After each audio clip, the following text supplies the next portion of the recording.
Finance Committee meeting is called to order at 4:59 on October 5th. Director Cooper, can you take a roll for me? Everyone on the committee could raise your hand, please.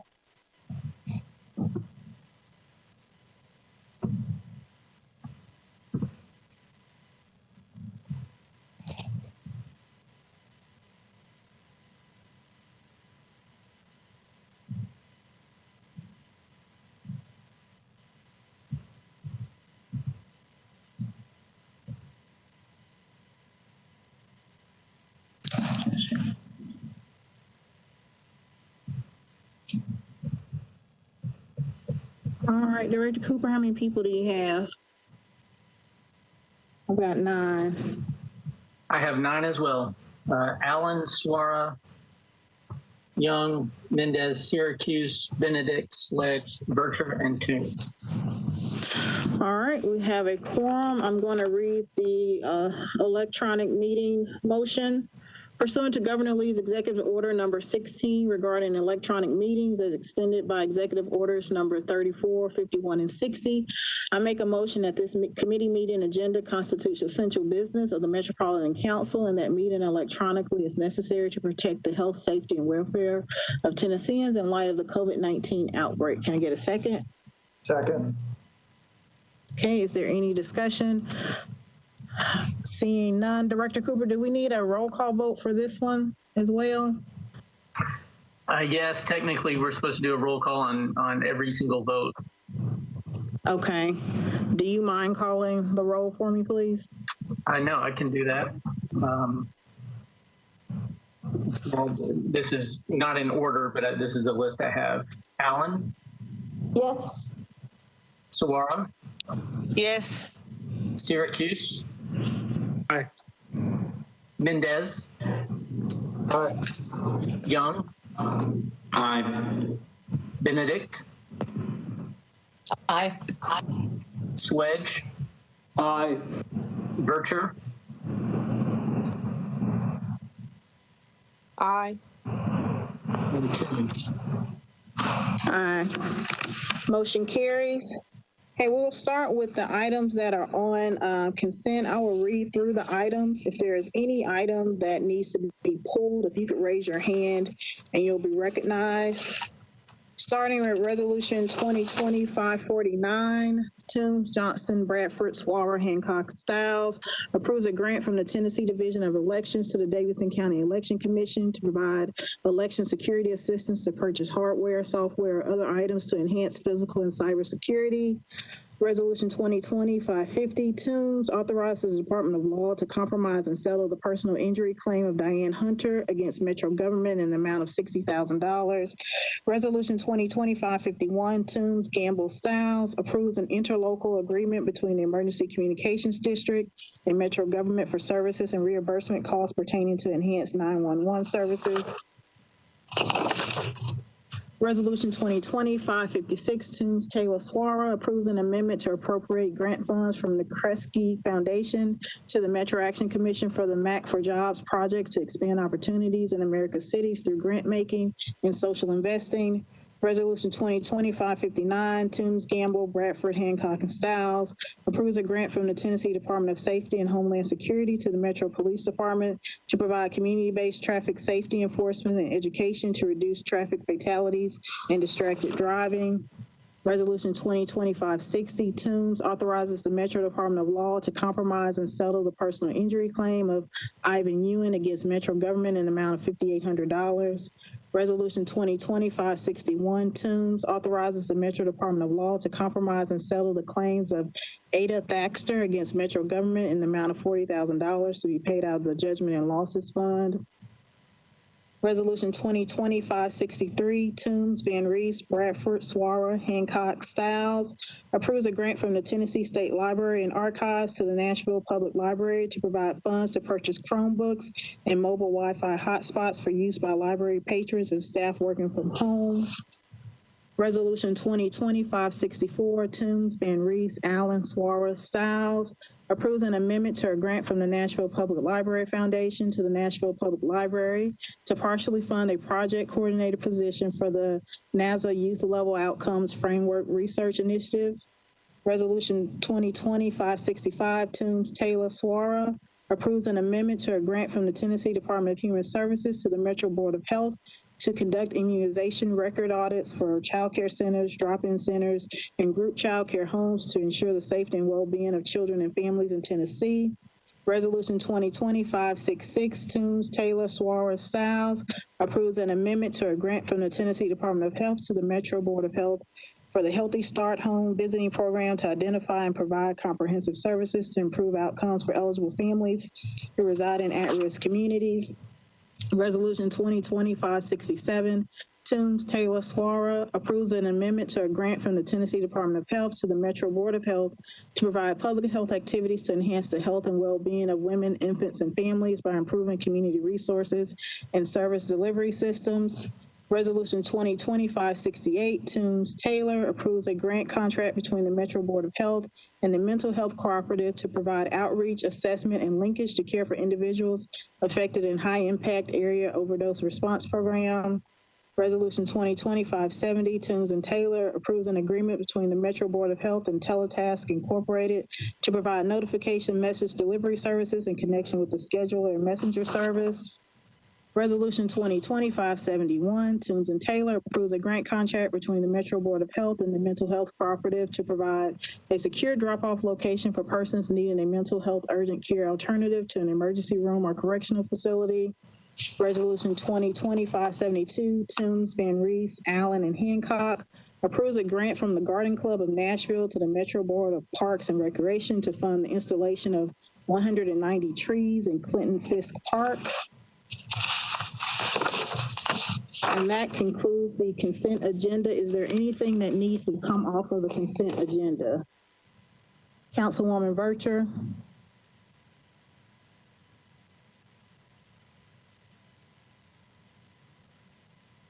Councilwoman Allen? Yes, Madam Chair, could we pull 551 and 568? I just have questions. 551 and 568? Yes, please.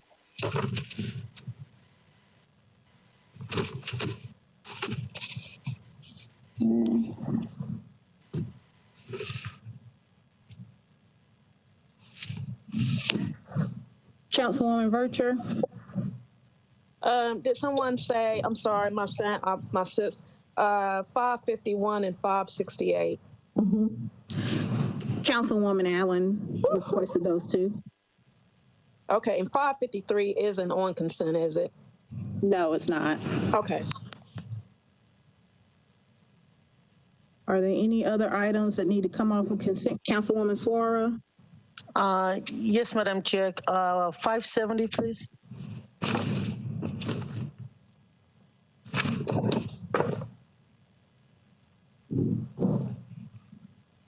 Okay. I don't see any other hands, any other items that need to come off of consent. So just to recap, the items on consent are Resolution 2020-549, 550, 556, 559, 560, 561, 563, 564, 565, 566, 567, 571, and 572. I don't see any other hands. Can I get a motion to accept the consent agenda? Move approval. I get a second? Second. It's been properly moved and seconded. Is there any discussion? Seeing none. Director Cooper, can you take the roll, please? Yes, ma'am. Allen? Aye. Benedict? Aye. Mendez? Aye. Suara? Hi. Syracuse? Aye. Vercher? Aye. And Chair Toombs? Aye. All right, motion carries. Young votes I'm yes. sorry. Young, did I miss anyone else? Aye. Okay. All right, motion carries. All right, moving on to the rest of the items on the agenda. Resolution 2025-27 by Hall. I actually don't think that Councilman Hall is on the call, and I don't have a letter, so that's deferred by rule, right? Yes, ma'am. Okay. It shouldn't be on the. Chair? Chair, this is Councilwoman Benedict. May I ask a question to Mr. Cooper? Yes, Councilwoman Benedict. Thank you, Chair. Director Cooper, is it possible to indefinitely defer this because we continue, the sponsor has not been present and it continues to be deferred? Is it possible for one of us to move to indefinitely defer it? So I think, the committee could make that recommendation. There would have to be a suspension of the rules to do that, because under the rule, if you are a sponsor and you don't show up or send a letter, it's deferred for one meeting. So now after the third deferral, then it would become deferred indefinitely by rule. Okay, thank you. And is this the third one tomorrow night? I think this is the second one. Okay, thank you. Thank you, Chair. No problem. Councilwoman Virtue, I heard your voice. Did you have a comment?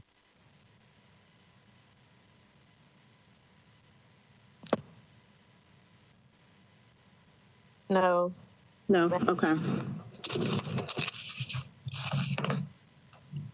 Moving on, Resolution 2025-46, Toombs and Johnston appropriates to various Metro government departments $32,100,000 in CARES Act funds. Can I get a motion to get this before the committee? So moved. And a second? Was there a second? I didn't hear you. Second. Okay, it's been properly moved and seconded. Is Councilwoman Johnston on the call?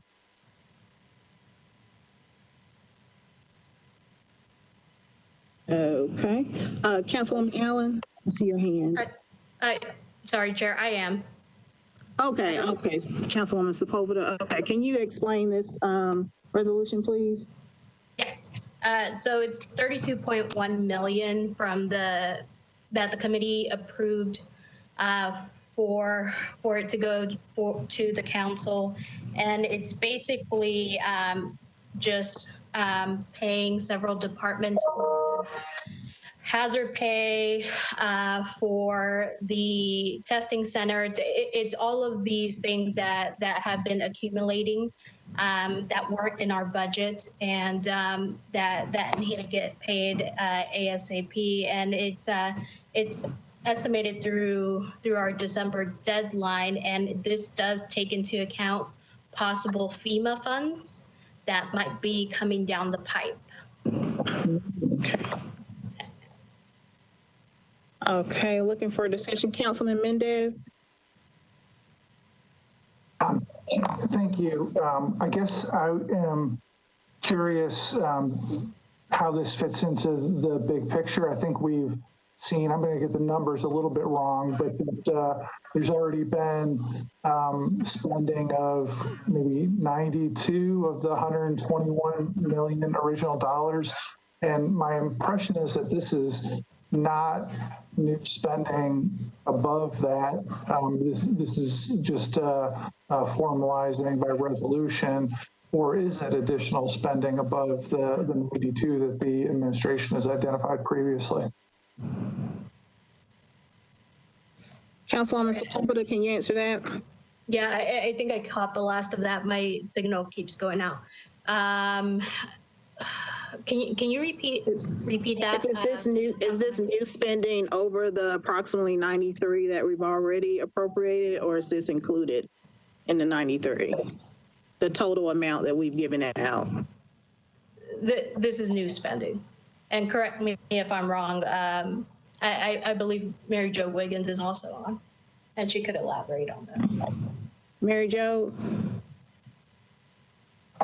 Yes, no, this is included in the 93.8 million that has been discussed as already have been allocated. This is included in that. So the 48.8 million is the estimate for the city's emergency response. And earlier in June, 16.7 was already appropriated. And this is the remaining 32.1 million of that 48.8 million. All right, so thank you.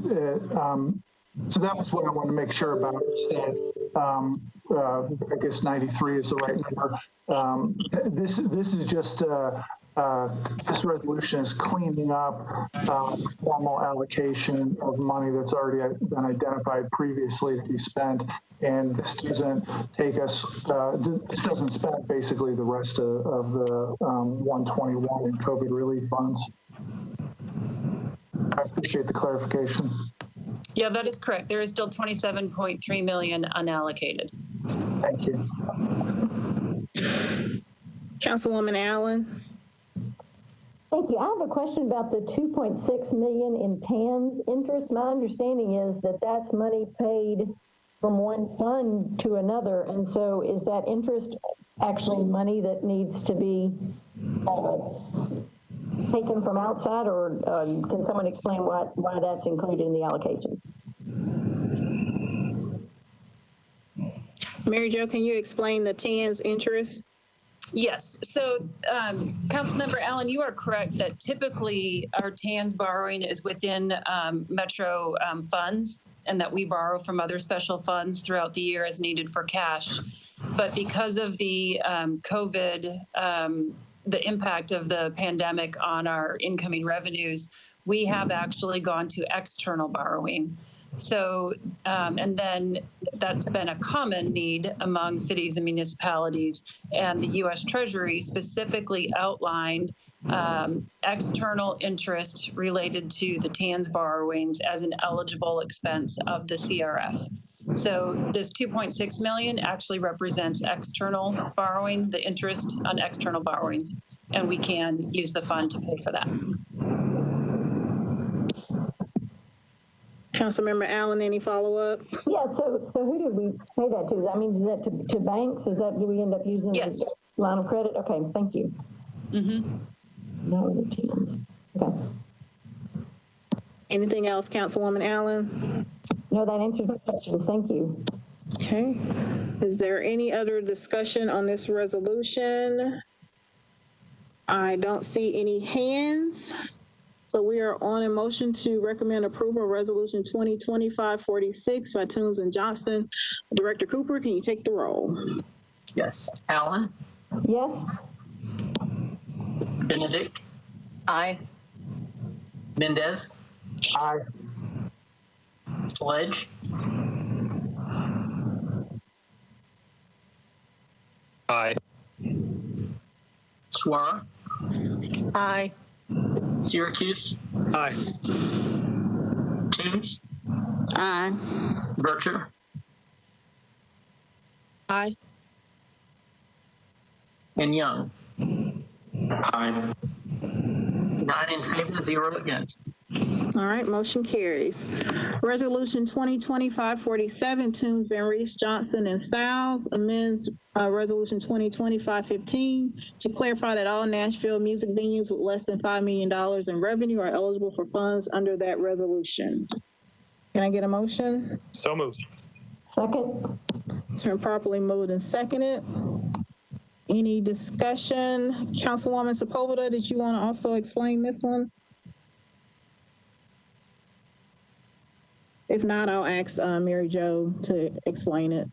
Yeah, this was just cleaning up a bit of our last legislation. We just wanted to make sure that everything was clear for those who would be lending the money, so pathway lending. Councilman Mendez. Thanks. I guess I mean, I see the language, but I guess I'm, maybe it's Wiggins. I'm curious what the confusion was that caused the need for the clarification. Sure. The original resolution provided that one of the eligibility requirements was that you be a Nashville-owned local music venue. And what the clarification is what if we have a music venue that's located in Davidson County, but owned by somebody in Wilson or Sumner, Williamson, so it wasn't about the ownership as much as it was that we wanted it to be a Nashville located, a Davidson County located live music venue, and only in Davidson County. So if they had multiple locations, only the location in Davidson County. So that was the clarification. Thank you. Councilwoman Hurd. Yes, thank you, Chair. My question is, how do you define music venue? Are you speaking not necessarily of live music, but how is a music venue defined? I don't have the resolution in front of me, but I believe that the majority of the sales were coming from the ticketed event. We do have some bars that have music that play there. Those, if the majority of their sales are coming from some other revenue source, they weren't included. We do have language in there that limits the total, that limits the amount of revenue per year. So if we have big music venues, they don't really fall under the category. It's targeting specifically independent music venues. Councilwoman Hurd, any follow-up? Well, I still don't understand the definition. There are several music venues that, are, not necessarily after hours, but, evening music and bar food. But the idea of them are music driven, and just wondering if they would be included. We did not limit it based on what time that these venues were opened at. Food. We know that there are music venues that can have snacks or whatnot, but the sales is mainly coming from tickets. From admission. Correct. Okay.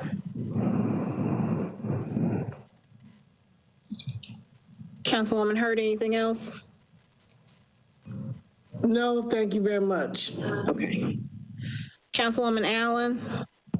Is there any kind of assurance that the employees are Davidson County? I mean, when we give this money to the venue, I assume it's also then going to employees to help them, which ultimately means they're paying their rent. Do we have any kind of documentation that sort of gives us an idea of how that money then spreads its way through? This is mainly to keep the lights on and the doors open. And it wasn't for salaries at all. A lot of that would be covered under the funds we have already allocated for rent, mortgage, and utility relief.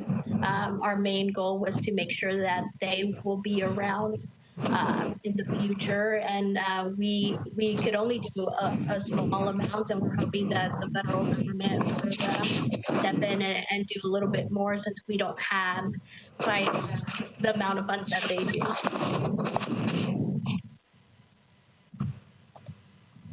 Councilwoman Allen, any follow-up? Nope, appreciate that answer. Thank you. All right, Councilman Young. Thank you, Chair. I guess my question is regarding pathway lending. What's the difference between technical assistance and administrative fee? If I remember correctly, when we originally approved this, it was alongside another resolution, I believe, that did not include a fee, and this one was going to help pay that one, or I don't quite remember, but what's the difference between technical and admin? I don't Yes. some insight. Councilman Young, that's in, and correct me if I'm wrong, Resolution 2025-48. We're on 547. Are you referring to that $200,000? All right. Yes, all right. I think I combined them in my head. I apologize. No problem. I'm just trying to move the agenda along. I appreciate it. Is there any other discussion on Resolution 2025-47? All right, seeing none. Director Cooper, can you take the roll? Yes, ma'am. Allen? Aye. Benedict? Aye. Mendez? Aye. Ledge? Aye. Suara? Aye. Syracuse? Aye. Toombs? Aye. Berger? Aye. Young? Aye. 9 in favor, 0 against. All right, motion carries. Moving on to Resolution 2025-48, Toombs and Johnston amends Resolution 2025-16 to clarify that small businesses eligible for financial assistance through Pathway Lending can use federal or state tax returns to determine eligibility and to reallocate $200,000 previously designated for technical assistance to an administrative fee. Can I get a motion? So moved. Second. It's been properly moved and seconded. On to discussion. Councilwoman Sepulveda, do you want to explain this one? I can, or Councilwoman Gamble could also, since she was one of the spearheads for the business relief. But if she's not on, I can.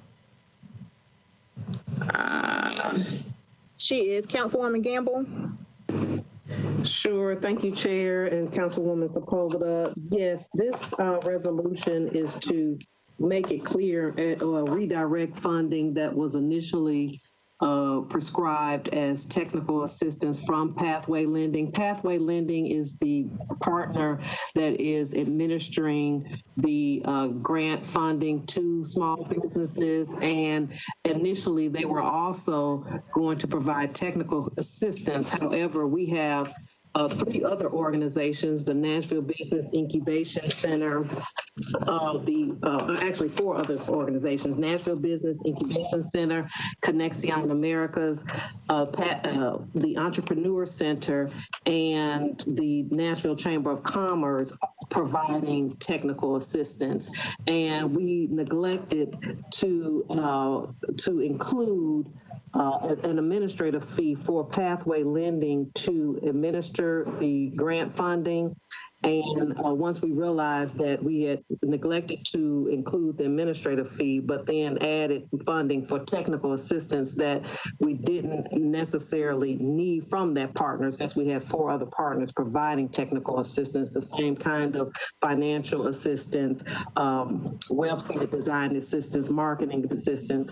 The committee recommended that instead of allocating another $200,000 for administrative fee, that we redirect that $200,000 for technical assistance towards an administrative fee and just have Pathway Lending focus on administering the financial grants. Thank you, Councilwoman Gamble. Councilwoman Suara? Thank you, Chair. I'm glad with the amendment, and I think because the language where it allows people to use their federal tax return, I think because most of the businesses, especially the mom and pop and the ones that are not registered with the Secretary of State, would not have a franchise and excise return or any return with the state of Tennessee to be able to use. So the language to be able to allow people that have a Schedule C, small businesses that only are registered locally and not with the state to be able to use their federal return, I think opens the opportunity to a lot of smaller businesses to be able to take advantage of that. So I just wanted to speak in favor of that amendment that allowed the use of the federal return and not just the state. Thank you, Councilwoman. Is there any other discussion? I don't see any hands, so we are on the motion. Director Cooper, will you take the roll, please? Yes, ma'am. Allen? Aye. Benedict, Aye. Mendez, Aye. Sledge, Aye. Suara, Hi. Syracuse.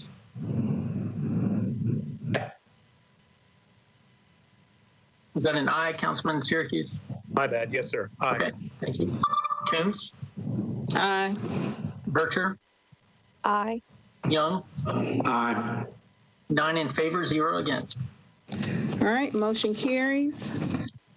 Resolution 2020-551, Toombs, Gamble, and Styles approves an interlocal agreement between the Emergency Communications District and Metro Government for services and reimbursement costs pertaining to enhanced 911 services. Can I get a motion? So moved. Can I get a second? Second. Second. All right, it's been properly moved and seconded. On to discussion. Councilwoman Allen?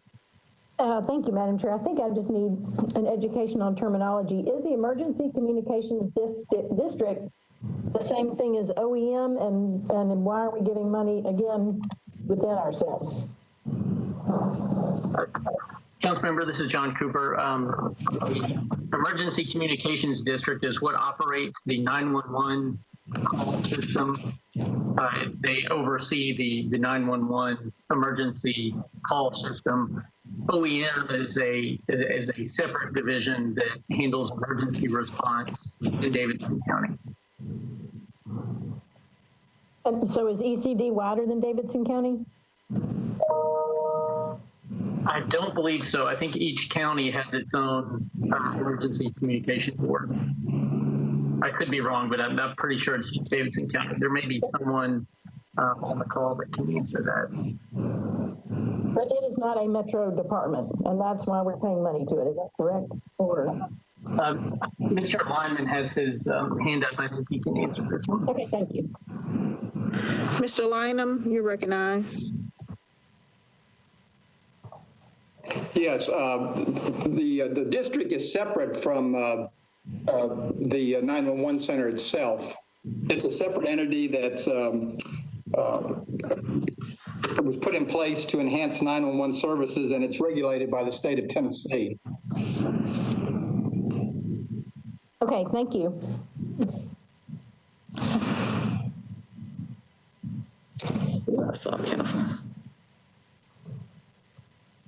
Councilwoman Bircher, just double checking. Your hand was up, but now it's down. Did you have a comment or a question? Thank you, Madam Chair. I got clarity. So my question I will ask outside of the committee because I don't think you'll be able to answer it. Thank you, Madam Chair. Thank you, Councilwoman. Is there any other discussion? Seeing none, we are on the motion. Director Cooper, will you take the roll, please? Allen? Aye. Benedict? Aye. Mendez? Aye. Ledge? Aye. Suara? Aye. Syracuse? Aye. Toombs? Aye. Bircher? Aye. Young? Aye. 9 in favor. All right, motion carries. Resolution 2020-552, Taylor and Toombs, authorizes the Industrial Development Board to accept payments in lieu of ad valorem taxes with respect to a neighborhood transit center to be located at the intersection of Clarksville Pike and 26th Avenue North. Can I get a motion? So moved. It's been properly moved and seconded. Any discussion? Councilman Mendez? Aye. This might be a question for, I'm not sure, Mr. Cooper or Rigo. Whereas clauses, I guess on the second page, there's a reference to a ground lease between the landlord and the Metro Transit Authority. Is that ground lease subject to council approval or no? This is John Cooper. I'm not certain about whether the ground lease for MTA, I think MTA has its own authority regarding that, but I can double check that and get an answer before tomorrow night. I also have Mr. Murphy Jim Murphy representing. Let me go ahead and ask a follow-up question. Also, I appreciate you looking into that first question. Second question is, I understand this ground lease is for greater than 20 years. And so my question is, referendum petition that's pending now had passed, would that require a referendum for this ground lease because it's more than 20 years? So this is John Cooper. I think that under the broad language of that referendum, that it would apply to pretty much any metro entity lease. All right. Well, I just want to point out to everybody that this relatively innocuous piece of legislation would trigger an election under the petition that's made valid on December 15th. Thank you, Councilor. Madam, Yes. This is Steve Bland with WeGo Public Transit. Yes, Mr. Bland, you're recognized. Thank you. I think I can also address Councilman Mendez's first question with regard to the lease, and that is the Metro Transit Authority Board would have the authority to enter into the long-term ground lease without further council action. And Jim Murphy, our legal representative from Bradley Law Firm, is also on the line. All right. May I ask a follow-up question? Sure. Yes. Mr. Bland, is it your impression that if that referendum were the law right now, that it would be, this ground lease would be subject to a referendum election? That is our interpretation as well, Councilman. Thank you, sir. Thank you, Chair. You're welcome, Councilman Mendez. Is there any other discussion on this resolution? Seeing none, we are on the motion. Director Cooper, will you call the roll? Well, Councilwoman Allen? No? I was just trying to unmute to get ready to vote. Okay. Director Cooper, will you call the roll, please? Yes, ma'am. Councilmember Allen? Aye. Benedict? Aye. Mendez? Aye. Sledge? Suara?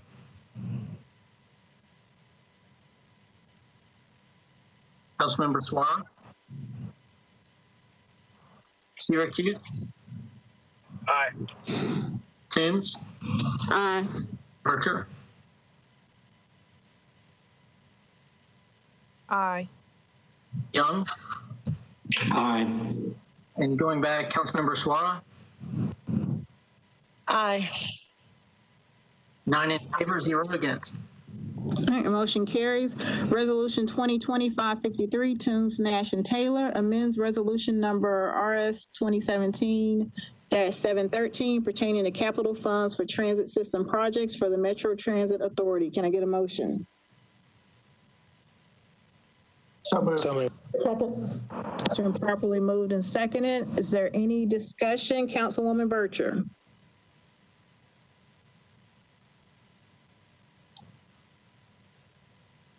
Councilwoman Bircher?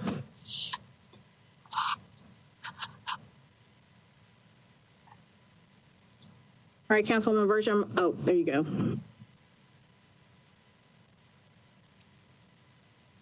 Councilwoman Bircher? Connection. Thank you, Madam Chair. My connection keeps going in and out. I just want to get some clarity as it relates to us authorizing spending. At one point, the department heads and the city, we were told that all spending has been suspended as it related to capital projects. That same communication was disseminated to council members as it related to capital projects for their respective districts. So are we spending for capital projects, or we aren't spending for capital projects? And if we are, how are we picking and choosing those? Thank you, Madam Chair. That may be a question for Mary Jo.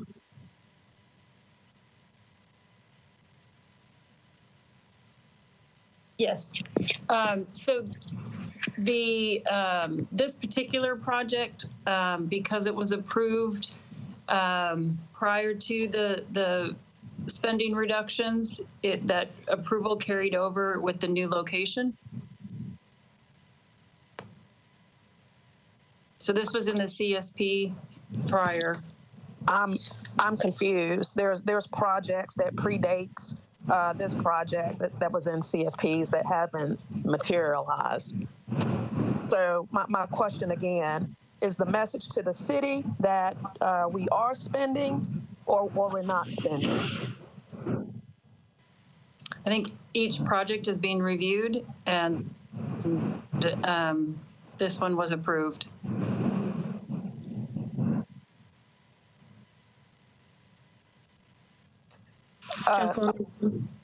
She's not answering the question. In the media, there's been this narrative that the city is broke. This administration have told department heads, have stressed to council members that capital projects have been halted. What I'm trying to get clarity on from this administration, what's the truth? Are we spending on capital projects or not spending on capital projects? It's a simple question. Either we are or we aren't. And if we are, how are these projects being chosen? We're in the middle of a referendum because people don't have confidence in this government because they don't know what to believe. So here it is. We got this legislation before us, and I'm just asking a simple question. If we are spending on capital projects, how are they being chosen? So on this particular one, you're correct. We are spending. I would have to ask for somebody else to explain how they're being selected. I was not part of so the message to the city is that we are spending money on capital projects. Thank you so much. Councilmember Sledge.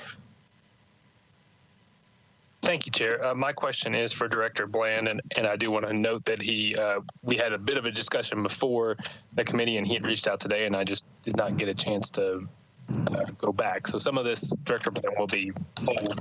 But can you talk a little bit about, given that this is a swap out on capital projects, can you talk a little bit about why that swap out is occurring? And then could you speak a little bit to the effects that had? In a previous council, we talked about, expanding what doesn't exist anymore, quite frankly, the Music City Circuit, the electric route. And can you talk a little bit about what the impacts are there and what MTA is doing? Chair, with your permission. Certainly I can address that, Councilman. The original authorization for this project in the 2017 capital spending plan was when the Music City Circuit was being extended up Jefferson Street to TSU. So those buses operated as fully electric buses with overhead charging stations. So the initial intent of this project was to create one of those charging stations along with some stop improvements on the TSU campus, essentially replacing the existing, I'll call it a super stop. It doesn't quite reach the status yet of a neighborhood transit center. A couple of things happened. First of all, as we started to meet with TSU, they expressed great interest in having a neighborhood transit center on the campus, but frankly wanted us to defer until they looked at their campus master plan so that they could essentially design it in. So there's still a commitment to do that. Number two, as you allude to, the circuit had to be eliminated when we did a general service hour reduction about 1.5 years ago. So the need for that overhead charging station, the overhead charging station portion of the center went away. We still have charging stations at Riverfront and at Rosa Parks and up by Bicentennial Mall. And we still use the overhead charged electric buses on our Route 64, which connects the WeGo Star, the commuter train, to the Capitol complex. That service is currently suspended due to the COVID, due to the pandemic, because the ridership has dropped that much on it. Our newer generation electric buses actually use base charging. So they charge overnight at our Nestor Street bus operating facility, and that's actually the direction that the technology is moving in. So we're currently underway on a study of the Nestor Street facility. One of the elements that we're looking at is what's the ultimate capacity from a charging standpoint if we were to expand that electric bus program. So the fleet of buses is still in our possession. A good number are still in operation. Our newer version buses we use on some of our other shorter distance local routes, even though the circuit doesn't exist anymore. If that answers your question. Yes, it does, Director. And Chair, if you'll allow me one follow-up, could you alluded to the new technology occurring for the, I guess I'll say the next generation or the current generation you have. What are MTA's plans for the, what I'll call the first or the previous generation, those buses, and what is it going to look like? They are about 60% of the way through their useful life. So we use them as spares, for lack of a better word now. We've also had conversations with certain other federal grantees about whether they would want to take those on. And if that were to occur, in all likelihood, what would happen is we would transfer the federal interest and then be compensated for the undepreciated value of any state and local money that went into them. But there's no firm, we've had a couple of inquiries, we've had no firm offers on that yet. Got it. Thank you, Director. Thank you, Chair. Thank you, Councilman. Councilwoman Henderson. Thank you, Chair Toombs. I appreciate you recognizing me as I do not serve on this committee, but just listening in. And I wanted to follow up on Council Lady Vercher's comments as far as Ms. Wiggins' follow-up with the committee and with council. Ms. Wiggins, it is unclear to us as council members. It appears there's kind of a difference between what has been communicated as far as capital projects in progress and, you know, at what point along that continuum means they are continuing or where they are in the queue.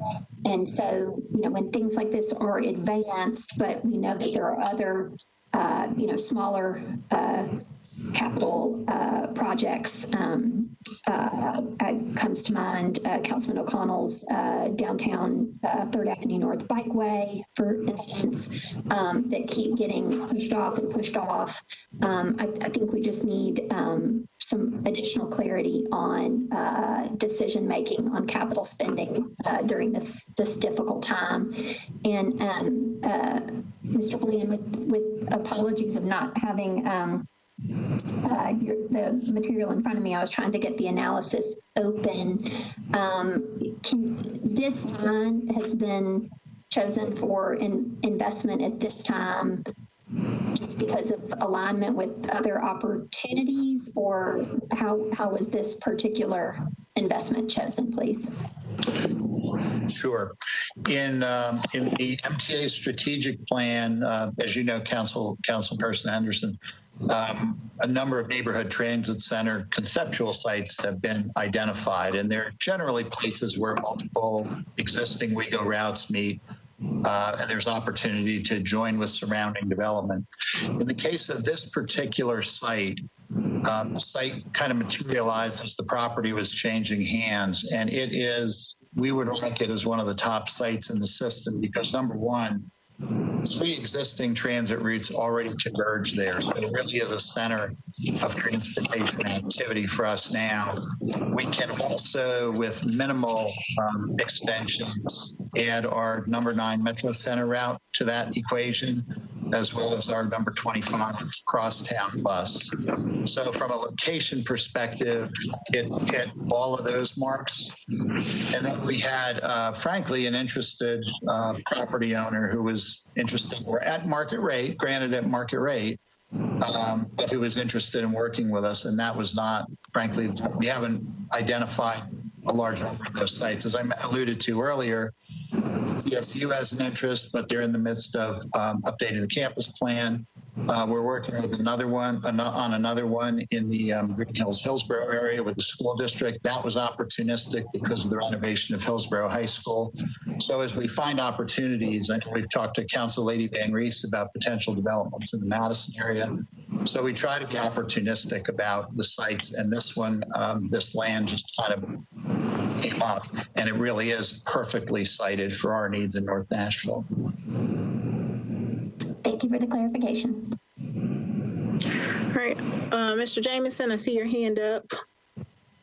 Thank you so much, Chair. If I could, with your indulgence, ask Mr. Bland one quick question and then chime in a little bit more as to whether or not there is any federal funding involved in the transit project. Yes, sir, there is. There is just shy of $1 million that's already been committed in federal funding.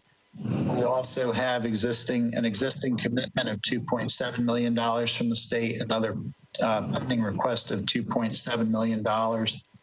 So the leverage point on this, if council were to approve this transfer of money from project to project, is about a 25% local share on the overall project costs. Thank you so much, Steve. And Madam Chair, if I could tag off of that, just to remind council members, the resolution that they're looking at now, the legal department has opined that there is not an actual cash impact on this. This is a transfer of a previous 1.8 allocation over to this new project from the TSU project. The memo that Director Crumbo had pointed out made clear that there's going to be a restriction on capital spending, certainly as a result of the pending charter referendum, but there would be several exceptions. One, obviously, life and health safety. But secondly, if something had been grant funded and was reliant on that grant funding, and we stood to risk losing that grant funding if we didn't move forward, Mr. Greg McLaren in the finance office will be preparing a specific itemized list of those projects that are and are not frozen. Certainly understand the council members' confusion, but we are trying to adhere to those guidelines in what is and isn't frozen for the next few months. Thank you, Chair. And Mr. Jameson, that 1.8 million, that's not actual cash sitting in an account. That's a bond issue that wasn't done back in 2017, right? That is correct, and that's the difference today. I mean, if we were to, if someone were to request a new capital project that required a new issuance and new commercial paper, yes, we're at risk. We're probably not going to qualify for that for the next several months until this charter referendum is resolved. But for previous allocations and one where there's no cash implication, I think we're still able to move forward with those. Councilwoman Bircher. Thank you so much, Madam Chair. I just want to clarify. There's been no confusion. There's been a lack of transparency in the analysis. It doesn't give us the information as it relates to the contribution from federal and state dollars. That's not in the analysis. So looking at this, how would we know? That's my first point. My second point is this is an old capital spending plan. Although it was not, the bond wasn't issued, this resolution is actually doing that. And there are several projects that's ahead of this project. What I'm hearing from Mr. Jameson is that there's no clear-cut criteria like this body had worked so diligently on. Mr. Jameson is aware of that because he was part of that process. When we communicate our priorities to the administration, and I'm not going to belabor the point, but this is why it is so important for us to have these budget hearings, which we did not have with this administration. That's a time that gives us as a body to be able to triangulate information, to ensure that certain things are still priorities, so that we don't feel like we're being blindsided and we're looking double-faced in front of our constituents.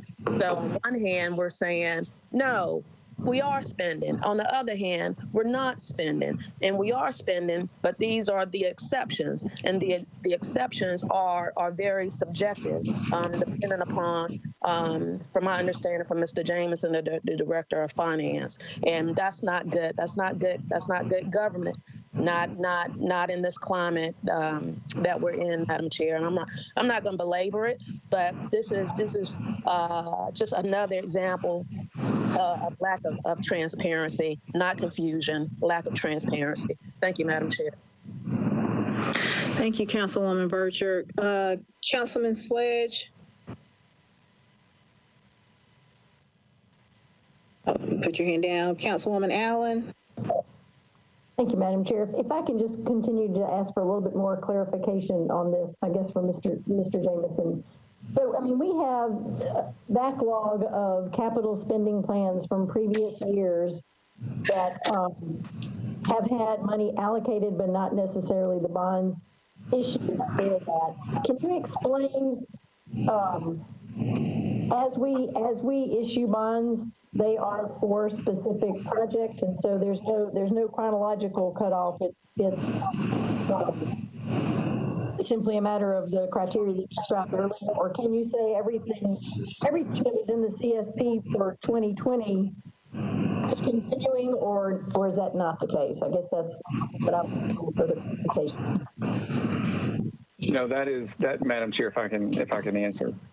Go ahead. But Councilor Allen, that is not the case. And my apologies that this was not circulated or as widely publicized to the council members as I had understood. Director Crumbo issued a memorandum explaining that when it came to capital spending reductions, we've been in a freeze for all non-essential items since late March, since the onset of the pandemic.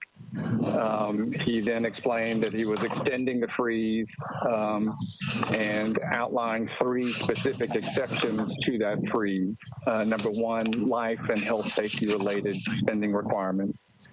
Number 2, those projects that were dependent upon grant funding and in which we would risk either delay in the project or risk the matching grant funding if we did not proceed. And third was if we stopped a project that was already in process, if that would cause a meaningful disruption.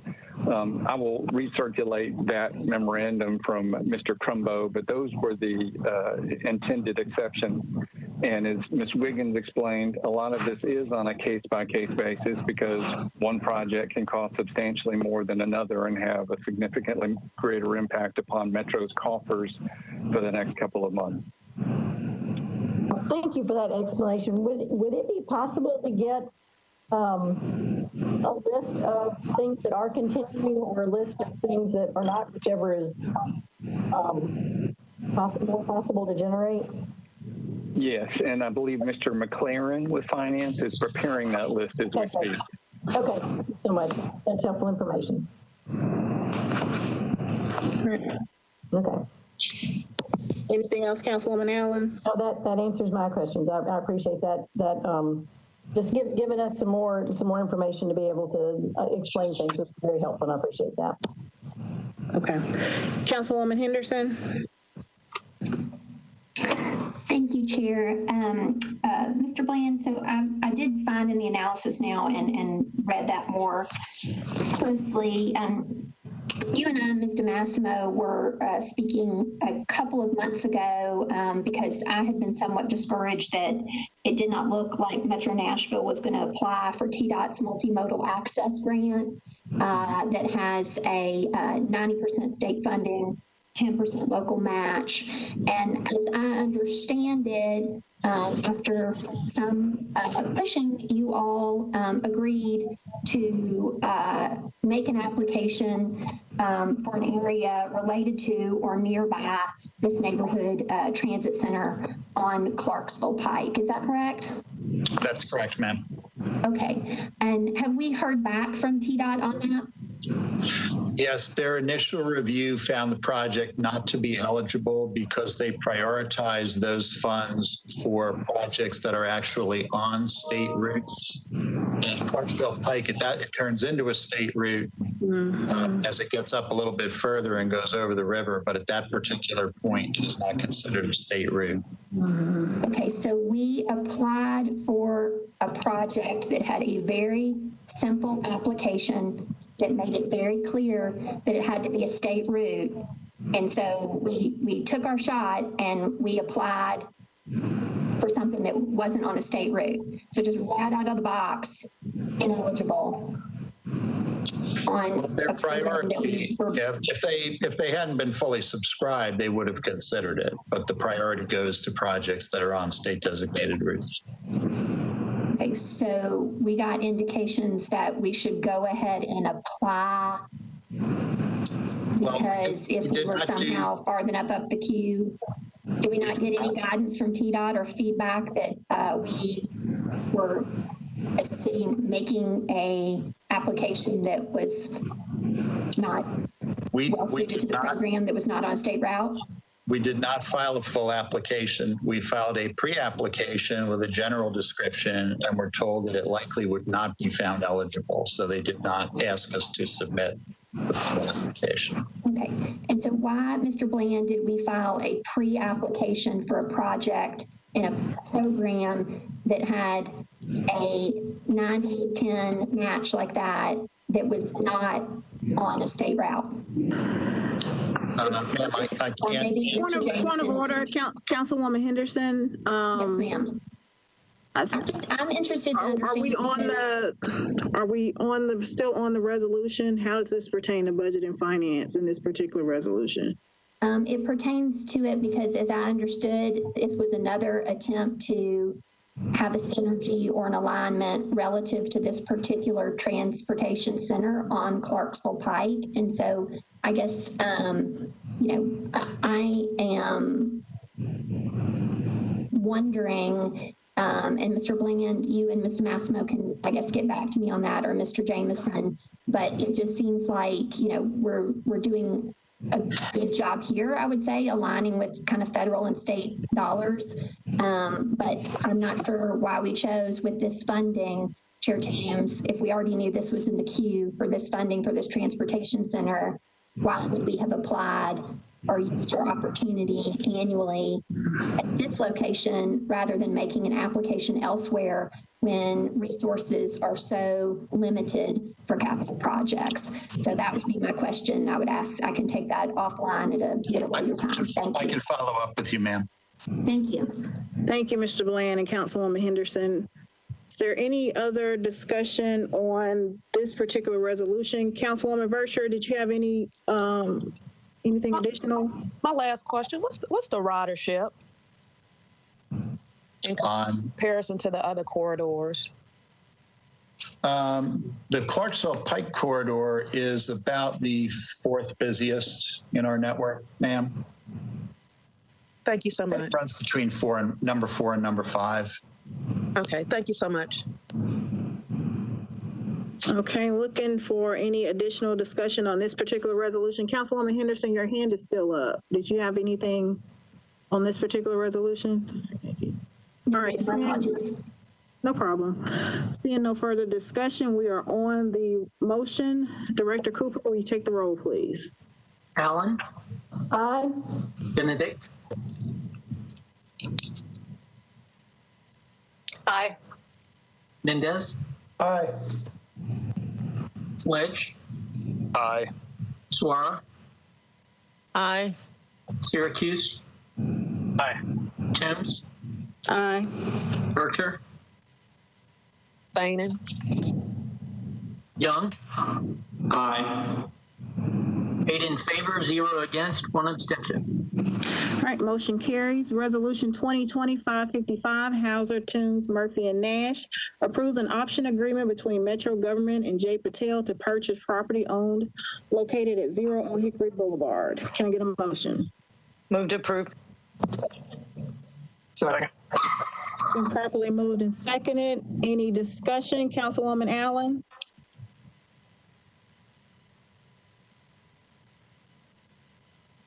Councilwoman Allen? I get my muting backwards.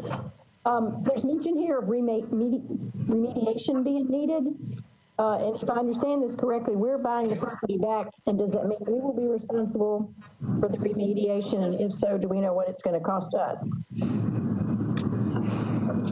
This is John Cooper. Yes, Councilmember Allen, we will be responsible for the remediation. And I'm looking to see if anyone from Public, Sharon Smith has her hand raised. Ms. Smith, you're recognized. Thank you. This is Sharon Smith. We have some rough estimates. We were notified by the state that we needed to take back this landfill that we had owned in the 70s. It's kind of difficult at this point to know how much it is, but we have $800,000 set aside. That's been set aside for several years, and we believe that will, if not cover the cost, come really close. Okay, thank you. All right. Looking for additional hands. Councilwoman Hauser. Yes, I just wanted to mention that this is property that we have for a considerable period of time at Bellevue tried to figure out what we could do with it. And by finally getting all the pieces back under our own ownership, we do have a better opportunity of being able to create something that will benefit the area rather than right now it just kind of being a brownfield that nobody can do anything with. And this is part of several other parcels adjoining that we would like to be able to do something beneficial for the community with. All right, thank you, Councilwoman Hauser. Councilwoman Allen, your hand is still up. All right, I don't see any other hands in the queue. We are on the motion. Director Cooper, will you take the roll, please?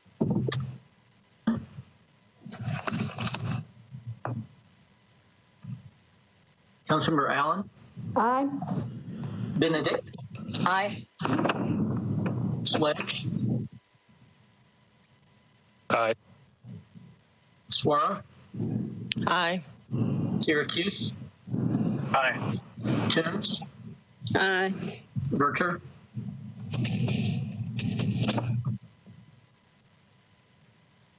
Councilmember Vercher? Councilmember Young? Aye. Councilmember Vercher? 8 in favor, 0 against.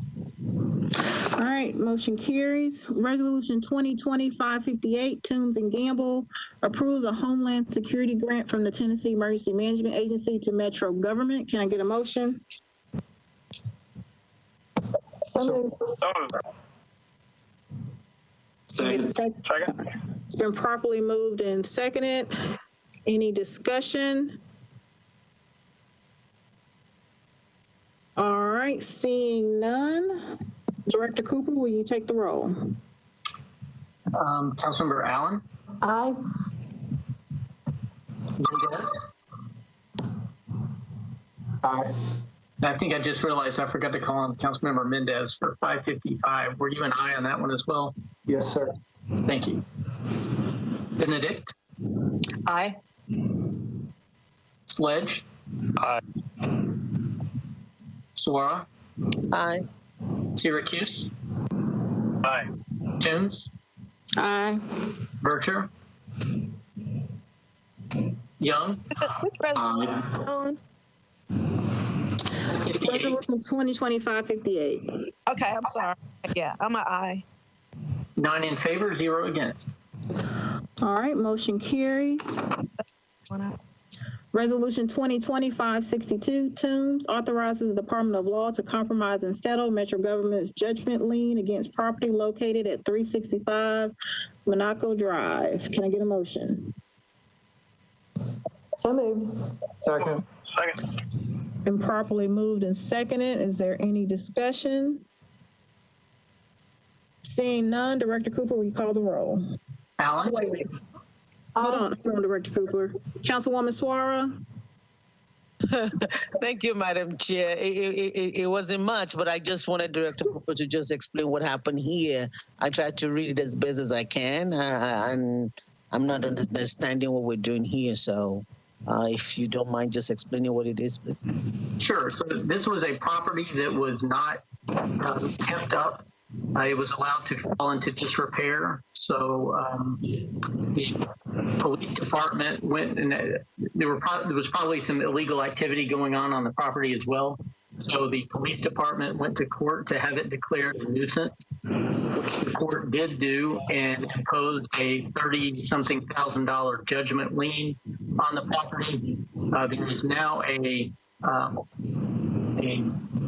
property rehab company that wants to purchase the property and fix it up for resale, but the judgment lien is making that cost prohibitive. So this would reduce the amount of the judgment lien to, I think, $15,000 that we would accept, and we would that would wipe away the lien, and we would also forego the code's demolition order.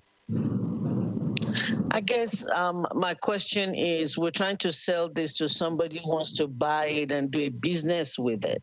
And so I'm not in real estate, so pardon me, I'm just trying to figure out what we're doing. Why do we need to reduce, why are we taking a loss on it? When somebody really wanted the property, why do we have to reduce that and not just sell it at what it's cost us? So I guess that's my question. I think the company that's wanting to buy it to rehab and then resell the home, they have told the law department that if they have to pay that $35,000 judgment lien, they can't make it work financially. And so by it gets it back on the tax rolls and can be turned into a housing unit in the Hermitage area that someone can purchase. And if we don't sell it to them, they were just holding on to it and we've lost all the money anyway. Okay. Right. We don't actually own the property. We just have a judgment lien on it. Okay. And thank you. Councilman Mendez. Thanks. I guess I want to ask Mr. Cooper just a question that comes up sometimes from people in the community is about Metro trying to be creative in reducing property tax obligation. And I just wanted to confirm, my understanding is that here the lien amount that's being discounted as part of a settlement doesn't have anything to do with property taxes. And it's my understanding that if this lien were related to property taxes, Metro would not have any legal ability under state law to reduce the amount. Am I correct? That's right. Yes, that's correct. And since liens like this do not take priority over other liens, so that there are two mortgage liens that are already recorded. So that plays into it, and you're correct. The property taxes would actually go up once the property is rehabbed. All right, thank you, sir. Councilwoman Allen. Thank you. I just want to at least ask the question, does having this kind of a lien and then making the concession that we will reduce some of that obligation put us in any position to ask that there be an affordability component to this? And I think that's a question for Mr. Cooper, perhaps. Yeah, I don't know that I can answer this off the top of my head. I know that we can do incentives, but this isn't really an incentive. This is a settlement of a lien. So I would have to look into whether that could be required. I can also check with the law department. It may be that this would be an affordable housing property. I'm just not sure, but I can check on that. Okay, and do you reckon you could answer that by tomorrow? Yes. Awesome, that'd be great, thank you. All right, are there any other questions, comments? Seeing no hands, Director Cooper, will you call the roll, please? Allen? Aye. Benedict? Aye. Mendez? Aye. Sledge, Aye. Sawara, Aye. Syracuse, Councilman Syracuse. He actually had to leave the meeting. Okay. Toombs, Aye. Bircher, Councilmember Bircher, Councilmember Young. Aye.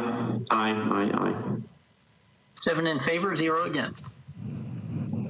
Motion carries. Resolution 2020-568, Toombs and Taylor approves a grant contract between the Metro Board of Health and the Mental Health Cooperative to provide outreach, assessment, and linkage to care for individuals affected in high-impact area overdose response program. Can I get a motion? Second. It's been properly moved and seconded. Any discussion? Councilwoman Allen? Thanks, Madam Chair. I just wondered if someone could identify the high impact area.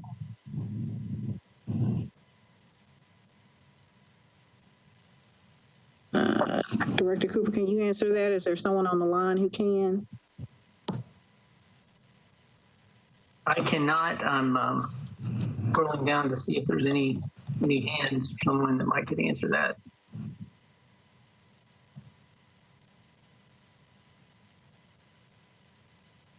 I do not see any. I can get with Mr. Jameson and see if we can get an answer for tomorrow. Maybe if that could be answered in health and hospitals, that would be adequate. Thank you. Councilwoman Bircher. Thank you, Madam Chair. That was also one of my questions. And my other question is, what does the outreach look like in practice? And my last question is, are the individuals just identified by the Nashville Fire EMS? How are the individuals? Are they identified by any other way?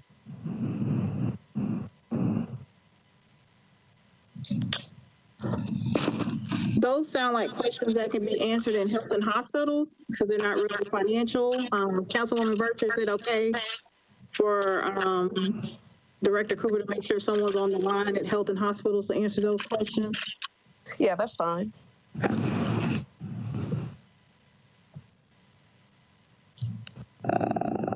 I don't see any other hands in the queue, so we are on the motion. Director Cooper, will you call the roll? Allen?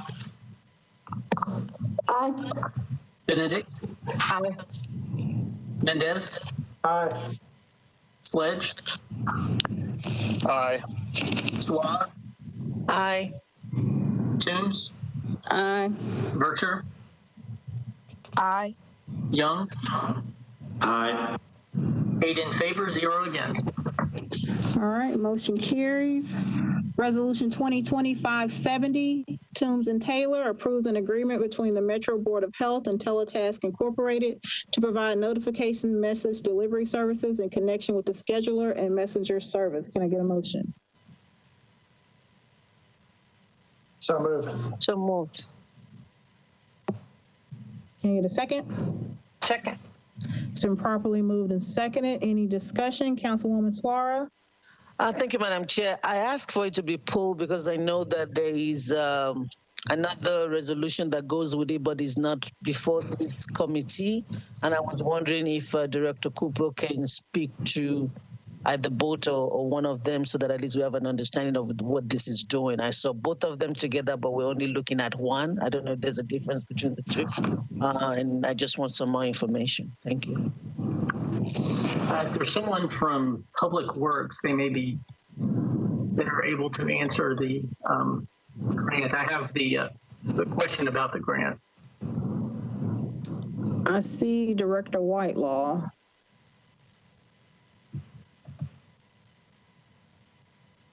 Oh, I'm sorry. Are we on? I may be on the wrong one. Are we on 570? On 570. Okay, I'm sorry. I have everything handwritten down here, and that got dropped to the end. Let me pull that up. Hang on a second. Oh, sorry.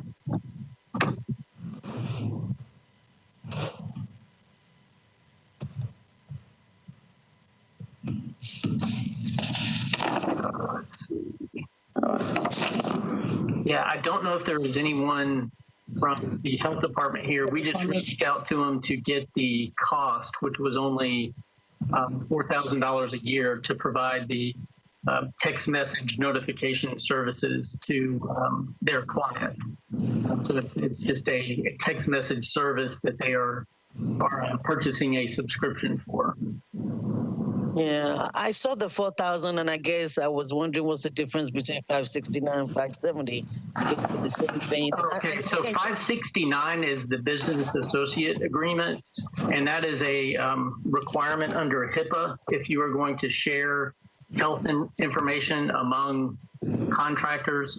And so the health department, anytime they enter into a contract, there is a corresponding business associate agreement that goes with it. It's standard language, but it's a HIPAA requirement to ensure that confidential information is not improperly disclosed. Okay. Well, thank you. That was just what I needed. Thank you. All right, I do not see any other hands in the queue, so we're on the motion. Director Cooper, will you take the roll, please? Allen? Aye. Benedict? Aye. Mendez? Aye. Sledge? Aye. Suara? Aye. Toombs? Aye. Vercher? Aye. Young? Aye. 8 in favor, 0 against. All right, motion carries. Resolution 2020-573, Toombs and Nash, approves an application of the Metro Public Works for the Advanced Transportation and Congestion Management Technologies Deployment Program for the development of model deployment sites for large-scale installation and operation of advanced transportation technologies to improve safety, efficiency, system performance, and infrastructure return on investment. Can I get a motion? Motion. Second. It's been properly moved and seconded. Any discussion? I do not see any hands, so we are on the motion. Director Cooper, will you take the roll, please? Councilmember Allen? Aye. Benedict? Aye. If you didn't hear me, I said aye. Sorry about that. Councilman Mendez? Aye. Sledge? Aye. Suara? Aye. Toombs? Aye. Vercher? Councilmember Vercher? Aye. Young? Aye. 8 in favor, 0 against. All right, motion carries. Resolution 2020-576, Van Reese Hancock Hauser requests the COVID-19 Financial Oversight Committee to recommend to the Metro Council the appropriation of not less than $1 million of CARES Act COVID-19 funds to the Metro Arts Commission for distribution to Nashville arts and culture nonprofits, and affirming the request by the Metro government to Governor Bill Lee for additional COVID-19 relief funds for Nashville-based cultural venues, businesses, and arts and culture nonprofits. Can I get a motion? Move to approve. Second. It's been properly moved and seconded. On to discussion. Councilwoman Van Reese. Yes, I was actually surprised to see a substitute applied to this non-binding resolution, and I'd like to see if you want to explain your reasoning behind that so that we can decide whether or not this should be continued. Certainly. So the purpose of the Financial Oversight Committee was to have a central committee that would review where best to disperse our $121 million in COVID funds. And I know that as the total amount that we've dispersed, as the remaining amount dwindles down, certain folks, council members included, may want money to go in certain places. But I think that if we start picking off and trying to direct the committee on how to give funding, then it takes away from the purpose of the committee in the first place, which again was to have that centralized review body that would look at where the needs were in the city. And to my understanding, all of the departments, including the Metro Arts Commission, have already presented to the committee. So this is already before the committee, and they're going to deliberate it and decide what their recommendation is going to be for the disbursement of funds. And so I just don't want to create the environment where, as council members, we're starting to try to pick off where that money goes. And we have representation on the committee so that the council's voice is heard on that committee. So I didn't feel like that it was appropriate to request that the committee allocate a certain amount of money to a certain entity, because obviously the council approves the funds. So though it's a non-binding resolution, if we're telling the committee to make this recommendation that we ultimately approve, it's essentially a directive. So I thought that it was best to take that part out and to leave in the language about reaffirming or affirming the request for additional funds from the state. So that was my rationale for that. Thank you for giving us that explanation. I asked my colleagues to not approve the substitute when it is offered. This is exactly what we're supposed to do as council members, which is to reaffirm what is important to the city as a whole. This is a non-binding resolution affirming the fact that the Nashville arts and culture nonprofit sector has a $429 million economic impact in Davidson County. It generates more than $50 million in state and local tax revenues. We're talking about 16,228 full-time equivalent jobs in the region. They have already sustained more than $50 million in lost revenues and have been forced to eliminate more than 370 full-time jobs, 650 part-time jobs since the end of March because of the pandemic. I'm shocked that a opportunity for this council to say to our arts and nonprofits, you are important, this is important, and then an analysis with other peer cities giving similar funds, a minimum of $1 million should be allotted. It's not up to us until that committee affirms it. So it's important for us to be able to tell the committee with full throat, this is important to us. And that is the reason for the resolution. I ask my colleagues to support it and appreciate the fact that you're wanting to make sure that we're being succinct, but much like other organizations have had the opportunity to be able to say, our music venue matters, our small business matters, my business down on the row matters. The music city nonprofit culture also matters. And this, as I said, as a non-binding resolution affirming that is what I'm asking for the support on. Unless a committee member wants to move that amendment, then I would ask for the resolution to be heard without it. Director Cooper, at this time, can I move my substitute? Yes, ma'am. All right, I'd like to move my substitute. I'll need a second. Second. All right, it's been properly moved and seconded. Any discussion on the substitute? Councilman Mendez. Thanks. I think due to some law client representation, I'm going to abstain on all the votes related to this. Just wanted to let you know. Thank you. Thank you, Councilman Mendez. Councilwoman Vercher. Thank you, Madam. Thank you, Madam Chair. I'm trying to understand the substitute from the council members' resolution. I understand the process of the committee, but as legislators, we don't give up our voice and our positions because committees have been formalized. For example, there's committees for the oversight for police. There's a committee for the selection of the police chief. Those committees don't serve to replace our position. So if we could just get, and I don't think we've ever had this happen. I don't think we've ever had this to happen with a council member in budget and finance since my term on council. If we can just get clarity, because I believe the intent of both is great.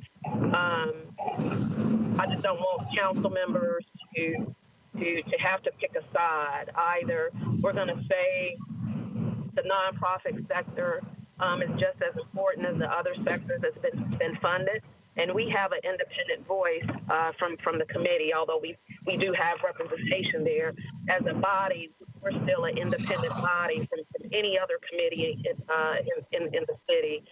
So if we can get that explanation, or if we can come with a compromise as it relates to this legislation, I don't want to see the committee or the body divided over something that's really simple with an expression of support for industry here in the city that contributes so much and also has suffered along with other industries as well. We've had other legislation where we've been on record supporting other entities. So if we can just get that clarity again, I would hope that the goal here is so that we can come up with a compromise so that the committee isn't divided and the body isn't divided over taking a position. Thank you, Madam Chair.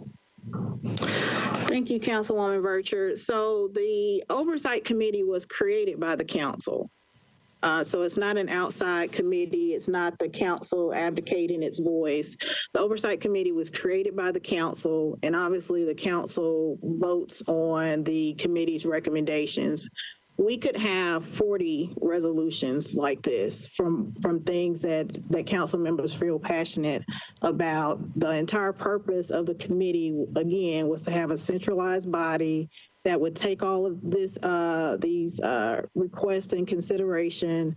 Again, the Arts Commission has already appeared before the committee. The committee is going to deliberate and determine how to dispense the the remaining funds that we have. Having this type of resolution where we're essentially, and judging by the passionate response from the sponsor, the original sponsor of the resolution, this is really a directive. It's not just supporting the Metro Arts Commission. It's saying give them $1 million. So I understand that legally speaking, a resolution is non-binding, but the spirit is give them $1 million. And again, the whole purpose of the Oversight Committee was to have a centralized body to consider these requests and not for council members to inundate the committee with individual desires for the allocation of the money. Councilwoman Suara. Yeah, Madam Chair, I have a follow-up. Thank you, Madam Chair. Oh. I apologize, Councilwoman Suara. Councilwoman Vercher had a follow-up. Yeah, Madam Chair, I understand how the formulation of the committee. My point is that we are still an independent body, and my comments, my suggestion is if we can come up with a compromise so that the body is still being on record. That satisfies the sentiment of the sponsor as well. Again, hopefully the goal is not to divide the committee or the body. Hey, it's just my suggestion. Take it or leave it, Madam Chair. Thank you so much. Thank you, Councilwoman Vercher. Councilwoman Suara. Thank you, Madam Chair. I do see the reason for both, but I guess my question is, if we do have recommendations for the committee that we created, how do we communicate that to them? If we, how do we attend their meetings, or how do we, if we feel passionate about something that we think the committee ought to fund, do we have a mechanism for letting the committee know? I guess that's my question, because I do understand that we don't want everybody coming up with this is what we want and doing a resolution. I can understand the rationale behind that, but I also understand that there are, for example, the art community that we would like them to be funded. So is there a mechanism for us to be able to get that information to the committee, for the committee to be able to deliberate? I don't think we've ever come up with that, and I don't think something like that has ever happened. So I think if we have a way to get that to the committee, for the committee to do its work, is there something like that? I guess that's my question, to be able to accommodate both. I would think that those requests would be directed to Director Cooper, who could convey it to our representation on the committee. Director Cooper? Yes, ma'am. Is that a fair answer, that any request from council members could be directed to you and that can be shared with the council representation on the committee? Yes, I would be happy to do that. So that would be the right process to get the committee to look at an industry or something that we think ought to be funded? Is that how is the committee making up its decision? Is that something that we can actually give them suggestion to Director Cooper? From a legal standpoint, there is no right answer. I mean, suggestions can be made in any number of ways, but having them submitted through me is perfectly fine. I'm happy to do that. So would doing a resolution serve that purpose of trying to say, this is what we're asking or we're suggesting to the committee? Yes, statement of the council's intention. Thank you. Councilman Young? Thank you, Madam Chair. If Metro had a nickel for every non-binding resolution we filed and spent so much time talking about, we wouldn't have to raise property taxes ever again. We don't need to be telling the committee what we think they should be doing. We charge them with a task. We'll let them do it and then send it to us, and we say yay or nay. I am so sick of all this, oh, well, we just need to do all this feel-good stuff. It's just frustrating. And then we turn around and spend all this time on something that's non-binding. So yes, let's pass your substitute, Madam Chair, so that we can try and remove ourselves from a committee that we're not members of. Thank you. Councilwoman Gamble? Thank you, Madam Chair. As a member of the committee, of the Metro COVID-19 Financial Oversight Committee, I think it's important that we express that we are very interested in hearing all of the, suggestions and issues related to relief that is needed as a result of COVID-19. There is a process for organizations and individuals to submit proposals. Many of them have done that. We have received a proposal from the Arts Commission, Metro Arts Commission, as well as several other agencies, nonprofit and otherwise, nonprofit organizations and otherwise, that we are considering.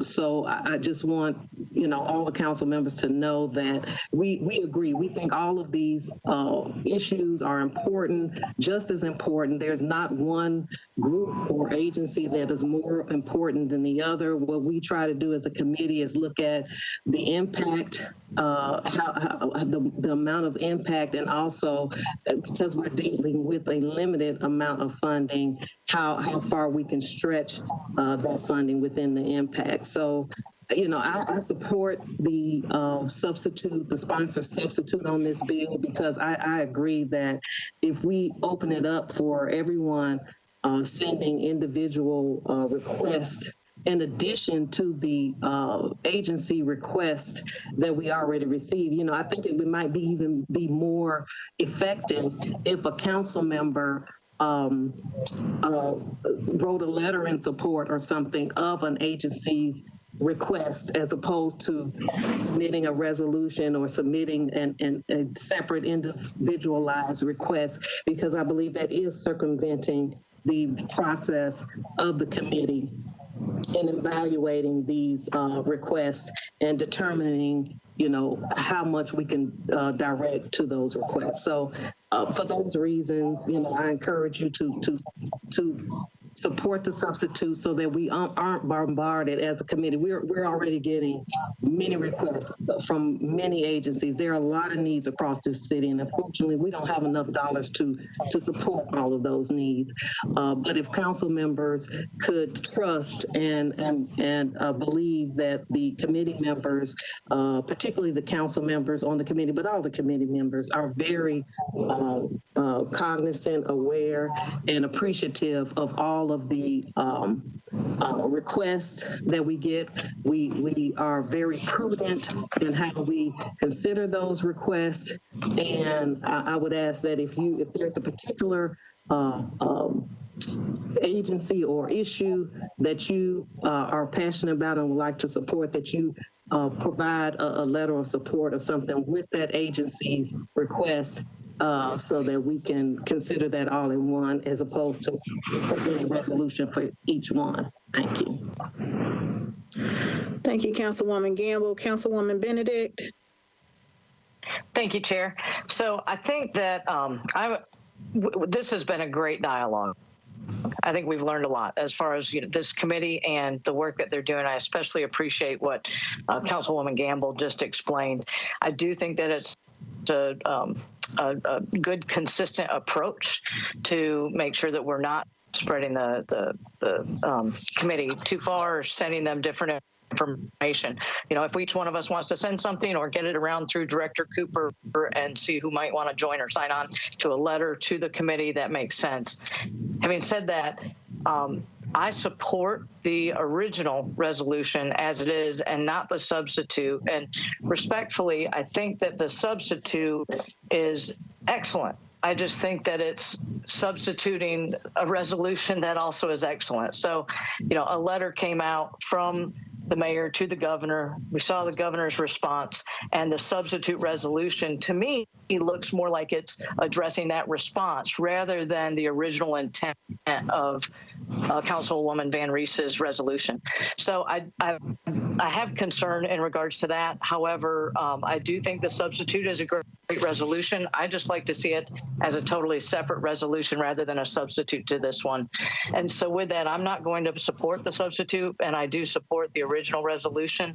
I just think that again, we've learned a lot today, and maybe the original resolution will or will not pass. If it doesn't, then I hope that a good letter is sent to the committee. And I really appreciate the open and candid dialogue on this.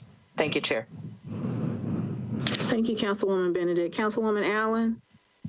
Thank you, Madam Chair. I agree this has been a good discussion, and I also think everybody participating has really good intentions for doing the best we can for the citizens of Nashville as we allocate our limited resources. I want to point out the difference between a resolution that tries to appropriate the funds and bypass the committee, which I think is totally inappropriate, as opposed to this resolution, which is simply just expressing the desire of the council members who have signed on for suggestions to them. And I appreciate Councilmember Gamble letting us know that writing a letter actually may be the more appropriate way to do it. But I would echo what Councilmember Benedict says, just in both of these being excellent resolutions, and that they both ought to be out there and they serve two different purposes. And that I appreciate the fact that the sponsor has simply made a recommendation and not tried to bypass the committee and allocate funds, which I agree is totally inappropriate and not something we want to have every council member doing.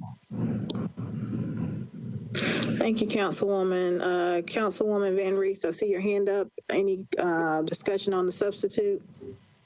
Yes, Councilmember Toombs. I'm quite bewildered, actually. I've never seen a substitute on a resolution. I'm looking at it, and it does sort of eviscerate the intent of the resolution. I would welcome an opportunity for you to offer your own resolution in regard to the letter that Mayor Cooper sent to the governor. And I also am very concerned at putting my colleagues in a place to where I did not intend, which is may be construed as an up or down vote in favor of our arts nonprofits. That is not my intent. In fact, it was completely my intent to be able to offer an opportunity to say we do support these businesses and ask the committee to pay attention to them. It's really quite simple. So I'll wait to see how this resolution, how this proposed substitute lands, and hold my comments for the bill as substituted.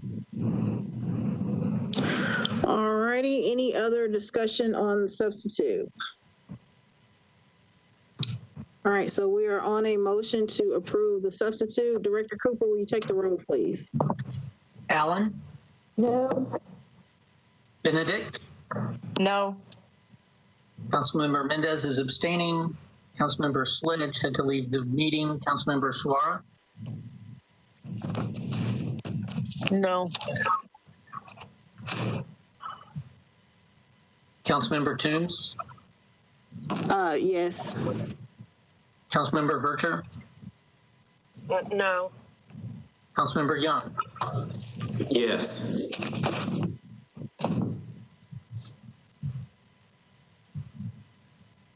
We have 2 in favor, 4 against, and 1 abstaining.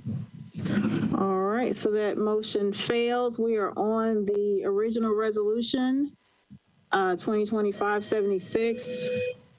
Is there any other discussion on the original resolution? Councilwoman Suara? Thank you, Madam Chair. I voted against the substitute because of the sentiment of let's separate it and not just take over. But I do agree with what Councilmember Gamble said about the process for actually telling the committee what to do, and that the letter in support of an application is better rather than everybody doing a resolution. So for that reason, I will not be voting in support of the resolution to allow that process to be streamlined for everyone. Thank you. All right, is there any other discussion on the resolution? Seeing none, Director Cooper, will you call the roll, please? Allen? Aye. Benedict? Aye. Mendez is abstaining. Suara? No. Toombs? No. Vercher? Yes. Young? No. 3 in favor. And 3 against and 1 abstaining. So what is a even vote? The committee makes no recommendation.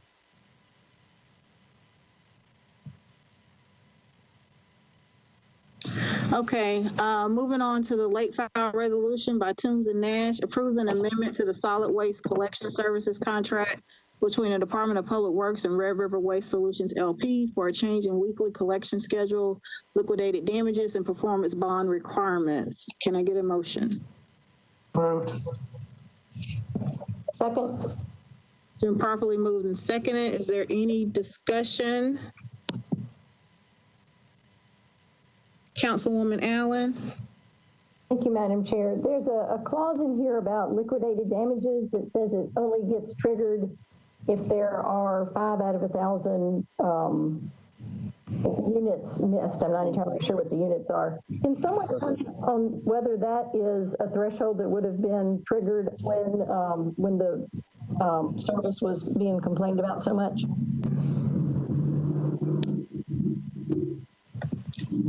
Director Whitelaw. Thank you, Chair.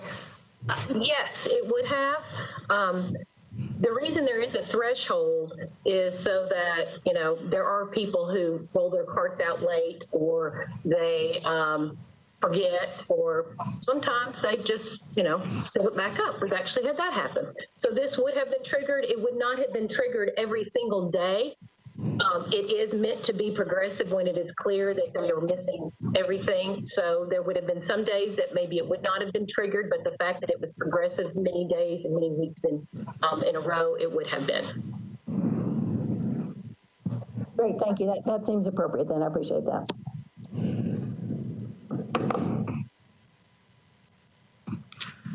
Is there any other discussion on the late file resolution? Seeing none, we are on the motion. Director Cooper, will you take the roll? Allen? Aye. Benedict? Aye. Mendez? Aye. Suara? Aye. Toombs? Aye. Bircher? Aye. Young? Aye. 7 in favor, 0 against. All right, motion carries. Moving on to bills on second reading. Bill 2020-449, Suara and Henderson amends the Metro Code to remove the master list of architects and engineers. Can I get a motion? Motion. Second. It's been properly moved and seconded. Any discussion? Councilwoman Allen? Yes, Madam Chair. Is there someone who can answer the question about how we now will determine competency and experience in doing the bids? Will that still be a part of the procurement process? Madam Chair. Councilwoman Suara. Thank you.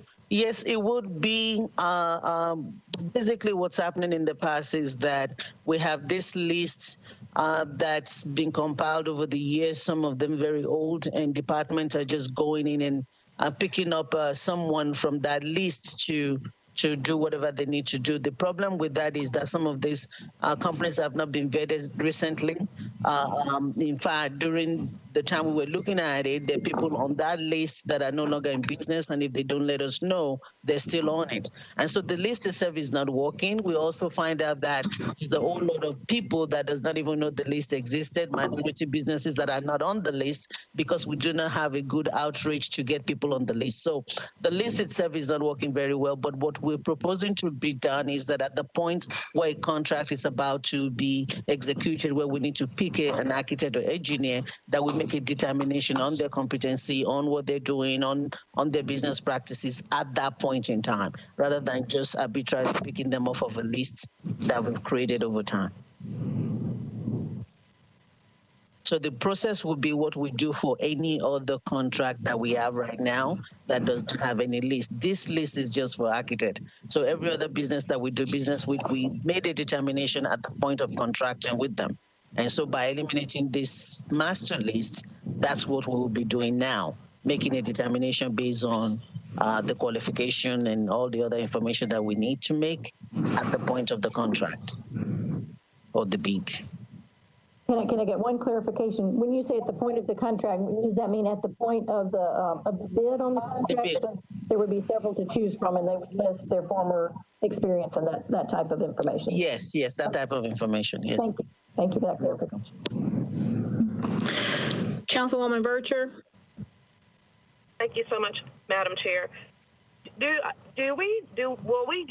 the council be updated as it relates to the metrics that would be used in determining these firms? This space is a unique space in contracting that requires specialized expertise and so forth. And I know the list hasn't been updated in many years, which would lead me to guess that we may not even have updated metrics for this particular industry. or not. I don't want to misspeak, but if so, can we also get updated on the metrics that's going to be used to ensure that the selection isn't subjective? Thank you, Madam Chair. That is the point of eradicating the list, to make sure that we are using some basic metric. When you look at the code in its entirety, talks about how the purchasing and all of that goes into consideration. And so there are some metrics that are being used. I've looked at the code and there's some determination in there, except for this architect one. But we can get some more information from finance, from the procurement department, on how they will be doing that. We also have a committee, I believe, that is also involved. So all of that is to say that we want that to be the case. We want to make sure that there's an objective, is that the word, a way of selecting a contractor rather than just going through a list that is very old and assuming that these people on this list meet the criteria to be able to do the business. That's the whole point of eradicating the list, to make sure we're actually making a determination at the point where we needed to make one.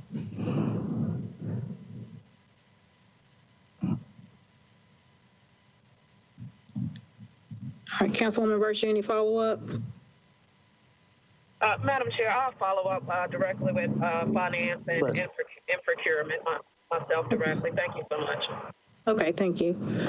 Any other discussion? I do not see any other hands in the queue, so we are on the motion. Director Cooper, will you call the roll? Allen? Aye. Benedict? Aye. Mendez? Aye. Suara? Aye. Aye. Toombs? Aye. Bircher?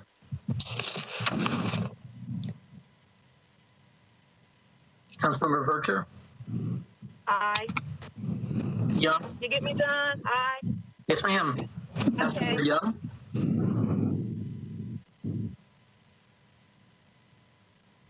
Councilmember Young? 6 in favor, 0 against. Motion carries.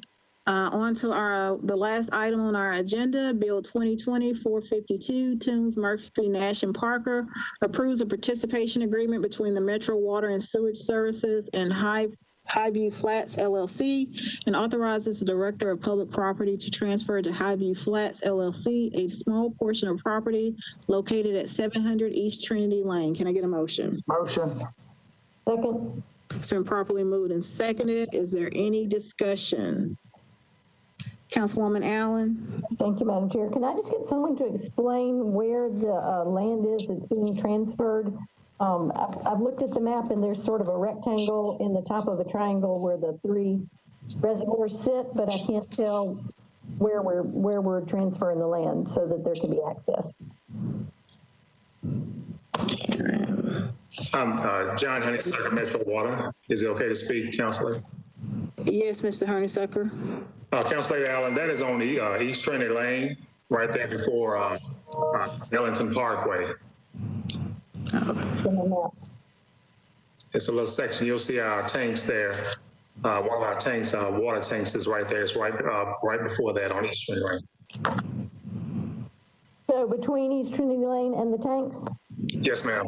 It's right there on the corner, right there on the side of it. Okay. I'll make it with you tomorrow. Thank you.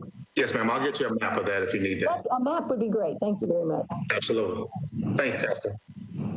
Thank you. Is there any other discussion on this bill? Councilwoman Allen, did you have any follow-up? Well, just they're giving us money and building a new fence. Are they tearing up a whole lot of fence? And I just want to make sure that we're getting the good value for the land. Any comments on the value of the fence that they're tearing down, and is the $80,000 in improvement actually new money? I mean, new value, or is that just replacing something that was just in a slightly different spot? Okay, Councilor, the property which has been appraised is at $18,100. The equipment that the developer is installing for us is at $60,000, and what those cameras will be installed and connected to our existing Metro Water Services security system. Okay, so that's the value of the cameras. All right, thank you. All right, is there any other discussion? I don't see any hands in the queue, so we are on the motion. Director Cooper, will you take the roll? Allen? Aye. Benedict? Aye. Mendez? Aye. Suara? Aye. Toombs? Aye. Bircher?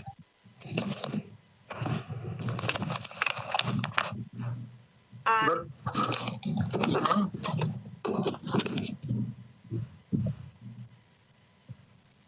Aye.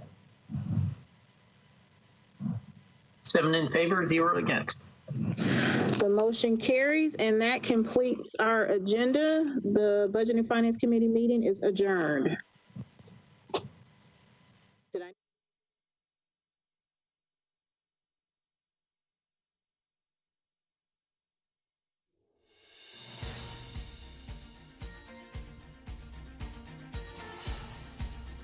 This has been a service of the Metro Nashville Network. If you would like to see this presentation again, or for more information about this and other programs, visit nashville.gov.